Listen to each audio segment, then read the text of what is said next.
Hello प्यारे दोस्तों, स्वागत है आपका इंटरव्यू क्लासेस में। बात करेंगे अपने 16 मार्च को होने वाले सामाजिक विज्ञान के पेपर के बारे में। उसमें आने वाले महत्वपूर्ण वस्तुनिष्ठ प्रश्न यानी ऑप्शन बेस्ड क्वेश्चन और रिक्त स्थान वाले प्रश्नों के बारे में। दो बुक्स है वो आपकी पहले हम डिस्कस कर चुके हैं। ये अपनी तीसरी किताब है लोकतांत्रिक राजनीति, ठीक है।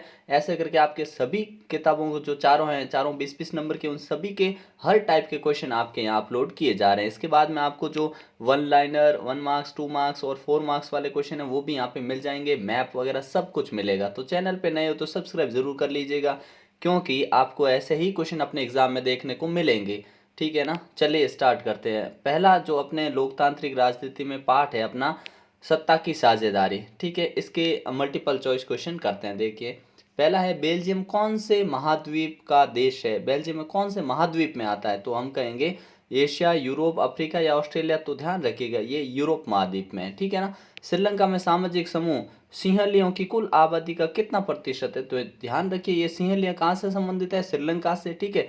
और इन आबादी का प्रतिशत पूछा तो ये है 64%, ठीक है ना। ब ऑप्शन हो जाएगा अपना करेक्ट, ठीक है। अगला क्वेश्चन देखते हैं। नेक्स्ट है अपना कि श्रीलंका स्वतंत्र राष्ट्र कब बना? तो ध्यान रखिए इंडिया हुआ था अपने कब? 47 में, ठीक है ना। 1947, 1947 में हम आज़ाद हुए और हमारे जस्ट एक साल बाद, ठीक है ना, कौन आज़ाद हो गया था? श्रीलंका, याद रखिएगा 1948 में, ठीक है। अगला है, लेबनान की राजधानी बतानी है आपको। बगदाद, बेरूत, जर्मनी या फ्रांस। तो ऑप्शन करेक्ट क्या होगा? बेरूत, ठीक है ना। ये तो ज़्यादा मुश्किल का क्वेश्चन नहीं था, ठीक है ना। इन दोनों में कंफ्यूजन हो सकता था, ये तो खुद राष्ट्र है, ठीक है ना। चलिए देखते हैं अगला क्वेश्चन है अपना, रूस में कुछ नए कानून बने। तो ये जो नए कानून बने थे ना, ये कौन से सन में बने हैं? रूस के अंदर जो कानून बने हैं तो देखिए 2001, 2, 3 और 5। तो कब बने? 2005 में, ठीक है ना। अगला है, श्रीलंका में सिंहली को एकमात्र राजभाषा घोषित किया गया। मतलब सिंहली को राजभाषा कब घोषित किया गया श्रीलंका के अंदर? तो ऑप्शन है अपना 1953, 1956, 1960 या 1970। तो करेक्ट ऑप्शन क्या होगा अपना? 1956 के अंदर। अगला है, श्रीलंका की आबादी में ईसाई लोगों का हिस्सा। श्रीलंका में जो ईसाई लोग हैं उनका प्रतिशत कितना है? तो ऑप्शन अपने कर देंगे 2, 5, 7, 7%, ठीक है ना। 7% करेक्ट आंसर हो जाएगा। अगला क्वेश्चन देखते हैं। नेक्स्ट क्वेश्चन है अपना, श्रीलंका में तमिलों की जनसंख्या कुल आबादी का कितना प्रतिशत है? अब तमिलों की पूछी है तो तमिल वहाँ पे 18% है, ठीक है। बेल्जियम की कुल आबादी का कितने प्रतिशत फ्लेमिश इलाके में रहता है? ठीक है ना। तो कितने प्रतिशत रहता है? 59% लोग फ्लेमिश इलाके में रहते हैं, ठीक है। फिर है, यूरोपीय संघ का मुख्यालय स्थित है। तो ये मुख्यालय कहाँ है यूरोपीय संघ का?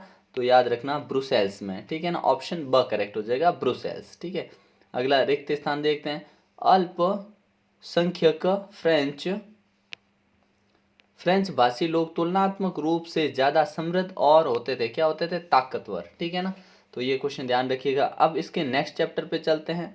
इसका दूसरा पार्ट है अपने, अच्छा 2 खाली जगह और है, 3 देख लेते हैं, ठीक है ना।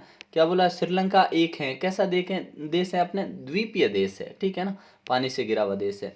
ब्रुसेल्स में अलग सरकार है तथा इसमें दोनों समुदायों का समान प्रतिनिधित्व है, ध्यान रखना, ठीक है ना। अगला है, पार्टियों में सत्ता के लिए आपस में प्रतिस्पर्धा रहती है कि कौन सी पार्टी सत्तारूढ़ होगी, कौन सी विपक्ष में होगी। मतलब सत्तारूढ़ के लिए हर कोई प्रतिस्पर्धा रहती है आपस में, ठीक है।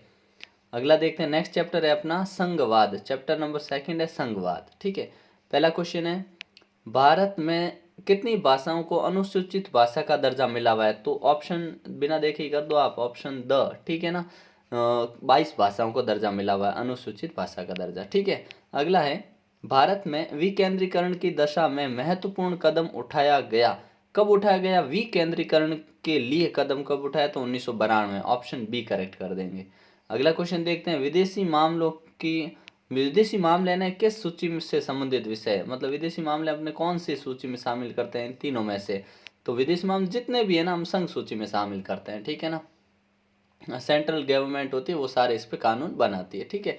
राज्य सूची में शामिल विषय इनमें से कौन सा जो राज्य अपना कानून बना के चलाता तो वो कौन सा है? देखिए संचार, शिक्षा, व्यापार, विवाह, ठीक है। तो हम इसमें करेंगे अपने व्यापार। व्यापार पे जो है ये राज्य सूची का विषय है, वो व्यापार अपने हिसाब से करते हैं। ठीक है, शिक्षा किस क्षेत्र से संबंधित है? अब देखिए शिक्षा जो है इनमें दोनों सरकारें वो कानून बना सकती है, तो इसे हम बोलेंगे समवर्ती सूची। ठीक है ना। अगला है अपने भारतीय संविधान की 8वीं अनुसूची में कितनी भाषाओं को रखा गया है? तो 8वीं अनुसूची में जो भाषाएं रखी गई वो है अपने 22। ठीक है। अगला है वास्तविक विकेंद्रीकरण की दिशा में एक बड़ा कदम उठाया गया, तो ये बड़ा कदम कब उठाया गया? 1992 में। ठीक है ना। अगला क्वेश्चन देखते हैं,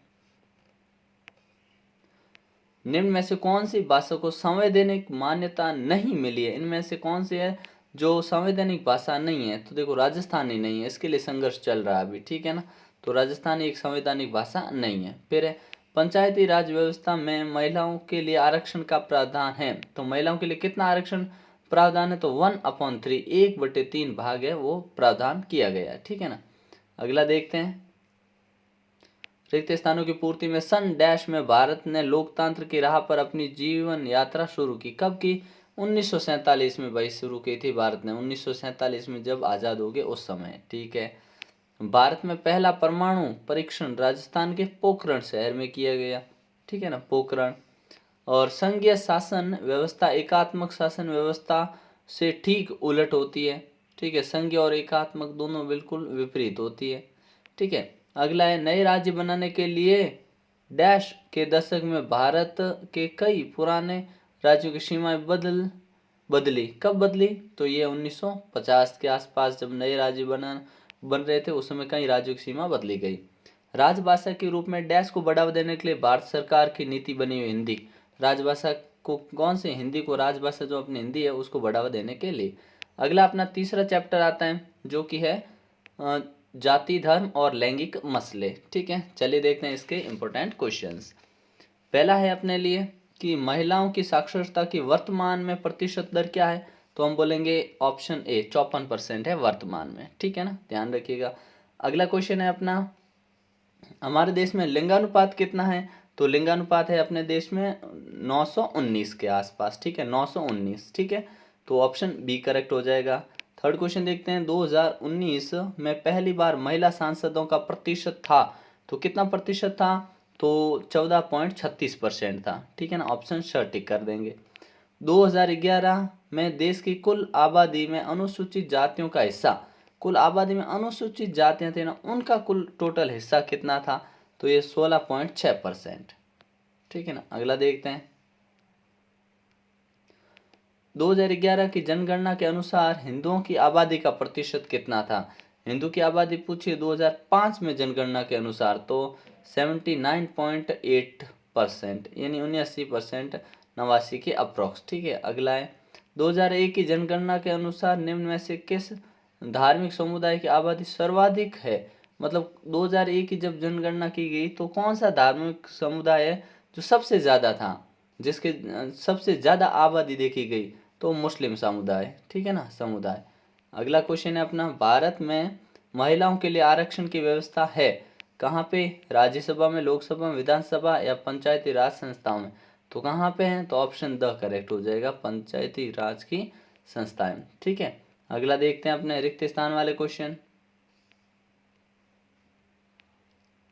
औरतों के साथ अभी भी कई तरह के भेदभाव होते हैं। ठीक है ना, यहाँ पे ये भेदभाव वर्ड लिख देना। ठीक है। भारत के अनेक हिस्सों में माँ बाप को सिर्फ बेटे की चाह होती है, बेटी की नहीं, बेटे की चाह होती है। ठीक है। अगला क्वेश्चन है, शहरी इलाके तो डैश के लिए खास तौर पर सुरक्षित है, किसके लिए? महिलाओं के लिए। अगला क्वेश्चन है, समस्याएं तब शुरू होती है जब डैश को राष्ट्र का आधार मानकर किया जाता है, तो धर्म। यहाँ पे क्या भर देंगे हम? धर्म। ठीक है। सांप्रदायिक आधार पर राजनीतिक डैश सांप्रदायिक का दूसरा नाम है, तो क्या करेंगे? गोलबंदी। क्या है? गोलबंदी। ठीक है ना। अगला देखते हैं, चैप्टर है अपना राजनीतिक दल। ठीक है, देखते हैं इसके important questions. Bahujan Samajwadi party का गठन, यानी बहुजन समाज है पार्टी है, इसका गठन कब हुआ था? ठीक है ना, तो ऑप्शन देखिए 1981, 82, 83, 84। तो इसका गठन कब हुआ था? 1984 में। ऑप्शन द टिक कर देंगे। 2019 में देश में कितने राष्ट्रीय स्तर पर मान्यता प्राप्त दल थे, मतलब दलों की संख्या बताने जो राष्ट्रीय स्तर पर मान्यता मिली हुई थी जिनको चुनाव आयोग से, कितने थे? तो 7 दल ऐसे थे, ठीक है। All India Trinamool Congress party का निर्माण हुआ, ये कब हुआ था all India Congress Trinamool party का निर्माण? तो ये हो गया था 1998 में, ठीक है ना। अगला देखते हैं, देश की हर पार्टी को अपना पंजीकरण कराना पड़ता है, कहाँ पे? निर्वाचन आयोग में, विधानसभा में, राज्यसभा में या लोकसभा में? तो ये कहाँ करवाते हैं? निर्वाचन आयोग में। बहुजन समाज पार्टी के संस्थापक थे, तो बहुजन के संस्थापक कौन थे? तो ये अपने कौन थे? काशीराम, ठीक है ना। बड़े आसान क्वेश्चन है ये, ठीक है, ध्यान रखना। साहू महाराज, ज्योतिबा फुले, काशीराम या बी आर अम्बेडकर? तो कौन थे? बी आर अम्बेडकर नहीं थे और ज्योतिबा फूले भी नहीं थे और ये नहीं काशीराम, ठीक है ना। ये याद रखना, इंपॉर्टेंट क्वेश्चन है, ठीक है। अगला है अपना कि राजनीतिक दल के कितने प्रमुख हिस्से हैं? तो राजनीतिक दल के प्रमुख हिस्से कितने होते हैं? तो मुख्य तौर पे 3 हिस्से होते हैं, ठीक है ना, ध्यान रखिएगा। राजनीतिक दल के कितने हिस्से? 3 हिस्से। अगला, भारतीय जनता पार्टी जनसंघ का गठन कब हुआ? तो इसका गठन हुआ था अपने 1951 के अंदर। कब हुआ था? 1951 के अंदर। ऑप्शन स हो जाएगा। भारतीय जनता पार्टी का मुख्य प्रेरक सिद्धांत क्या है? तो इसका मुख्य प्रेरक सिद्धांत है क्या? समग्र मानवतावाद, कि सबका भला हो, ठीक है ना, ऐसा है अपना सिद्धांत, ठीक है। फिर नवा क्वेश्चन है, राजनीतिक दल जो सरकार बनाता है उसे हम क्या कहते हैं? उसे सत्ताधारी दल कहते हैं, क्योंकि सत्ता राजगद्दी पर भी वो बैठा है, ठीक है ना, ये ध्यान रखना, ठीक है। फिर इसके रिक्त स्थान में देखिए, चुनाव लड़ने और सरकार में सत्ता संभालने के लिए एकजुट हुए लोगों के समूह को हम सत्ताधारी दल कहते हैं, ठीक है ना, सिंपल सी परिभाषा है, ठीक है, ध्यान रखिएगा इसका।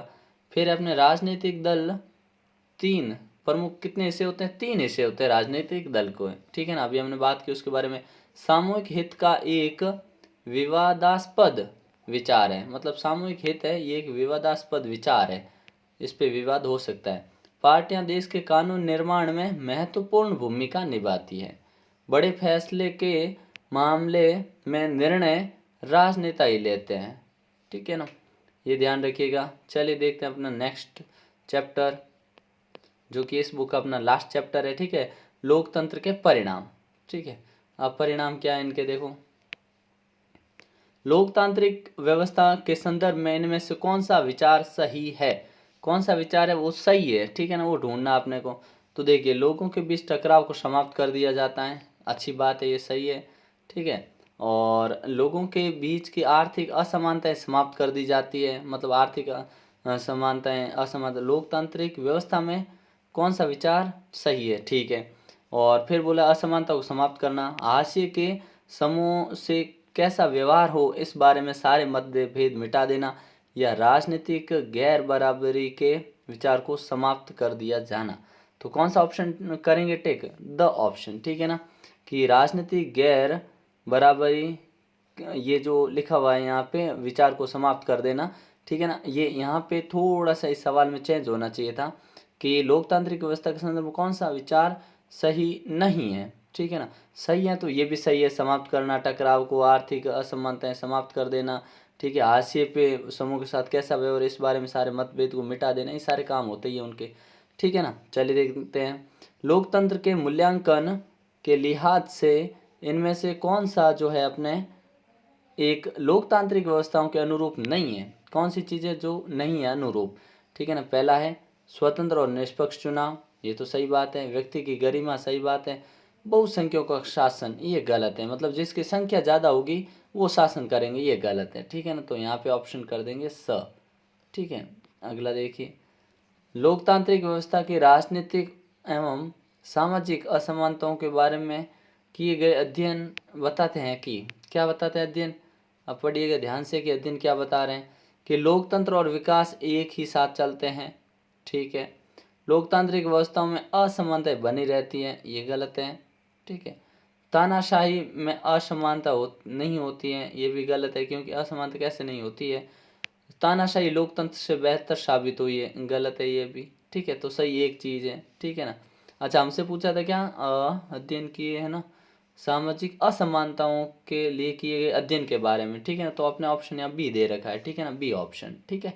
अगला देखते हैं अपने रिक्त स्थान वाले प्रश्न, जिसमें आपसे पूछा है, लोकतांत्रिक सरकारें सदा नागरिकों के अधिकारों का सम्मान नहीं करती। ठीक है। लोकतांत्रिक सरकारें अधिकारों का सम्मान नहीं करती है। क्यों? अधिकारों का सम्मान तो करेगी ना सरकार। कमेंट सेक्शन में इसके बारे में अपनी राय जरूर दीजिएगा ना। लोकतांत्रिक व्यवस्था राजनीतिक समानता पर आधारित होती है, ठीक है ना। ये अपनी ये बुक भी कंप्लीट हुई। नेक्स्ट वाला वीडियो आपको प्लेलिस्ट में वहाँ मिल जाएगा, ठीक है ना। वीडियो पसंद आए तो लाइक ज़रूर करिएगा, ठीक है। मिलते हैं नेक्स्ट पार्ट में, तब तक के लिए जय हिंद जय भारत।